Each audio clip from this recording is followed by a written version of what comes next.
Hi everyone. In this screencast, we're going to talk about summary fields in PowerBase and how you set them up.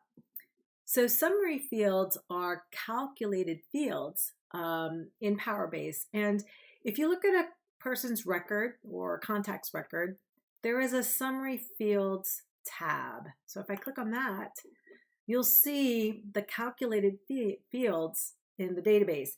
And so they're usually around contributions.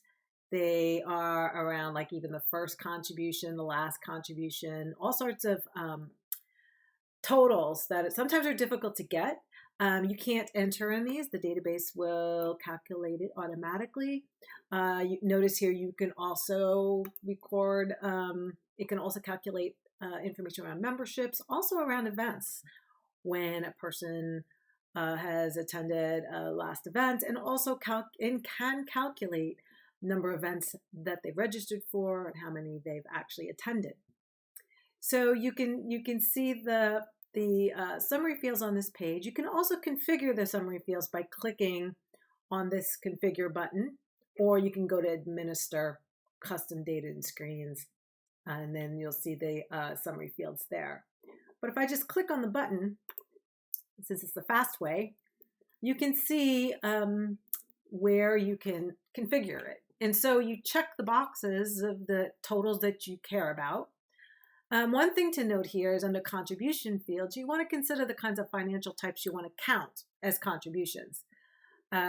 So if there are other ones, maybe you may not use campaign contributions. Maybe you don't want to include that because that's something different. But that's okay. I mean, there is a total deductible contributions that are also calculated. So as you set up your financial types, you can decide which is deductible and which is not. And it's useful, particularly when you're, sending out like end of year tax letters or things like that. Notice there are other things around memberships and what financial types those are, so that I'm using the member dues just strictly for that. There are some event types. So anytime you add new financial types or new like event types, you want to make sure that you're including them in the summary fields if you want to calculate them, right? So you would just add them if there were more. Same thing here. If you added new financial types, you could just see if there's any more and you just click on it and add them. And then basically at the end here, you can just leave these kind of settings. I like to have the summary data is updated instantly. You don't need to worry about the summary fields logging, but when I submit this form, it will automatically just send the information, any changes you made to this form, and it'll start calculating the fields, and then you click Save. The area that, again, one other area you may want to consider is when you're setting up your financial types. Particularly if you care about what the kinds of financial types that are tax deductible. It's when you set up your financial types under Administer, Civic, Contribute, Financial Types. Now you do need administrative permissions to configure the financial types as well as the summary fields, but here are the financial types.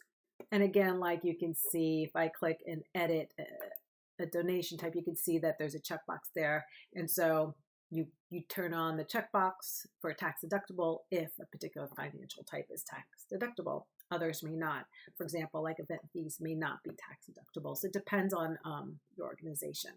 And make sure you click Save. So that is a summary fields in PowerBase.